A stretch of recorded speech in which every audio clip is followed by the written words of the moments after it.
चला शेवटचा प्रश्न घ्या. मंत्री महोदयांनी अतिशय सविस्तर उत्तर दिले. मी स्पेसिफिक दोनच प्रश्न विचारणार आहे.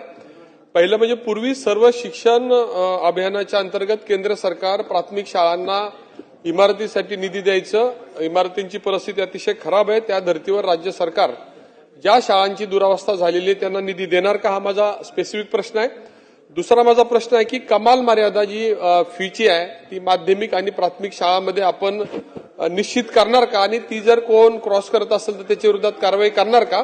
आणि शेवटचा माझा प्रश्न आहे, काही आदर्श शाळा आपण जाहीर केलेल्या आहेत आणि त्या भागातल्या शिक्षक ग्रामस्थांची मागणी राहते की आहे ते शिक्षक कायम ठेवावे, परंतु आपला बदलीचा नियम वेगळा आहे त्यामुळे त्याची बदली करावीच लागते.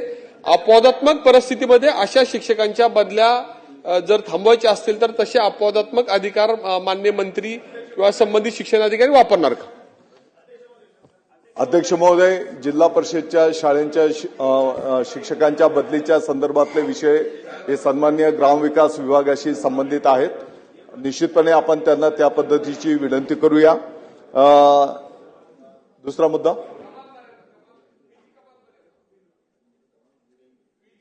ही कमाल मर्यादा आहे ती आपण टाकणार का, किंवा असेल तर त्याचं पालन करणार का. माध्यमिक शाळांची आणि प्राथमिक शाळांच्या काही शाळांच्या फी खूप जास्त आहेत, त्याची कमाल मर्यादा निश्चित आहे का. अध्यक्ष महोदय, या संदर्भामध्ये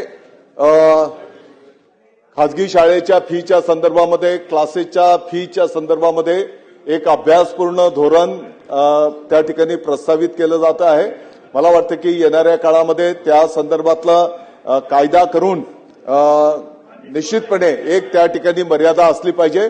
या प्रकारचं धोरण आणलं जात आहे. ठीक आहे, मला वाटतं सगळे प्रश्नांची उत्तरं मिळाली आहेत.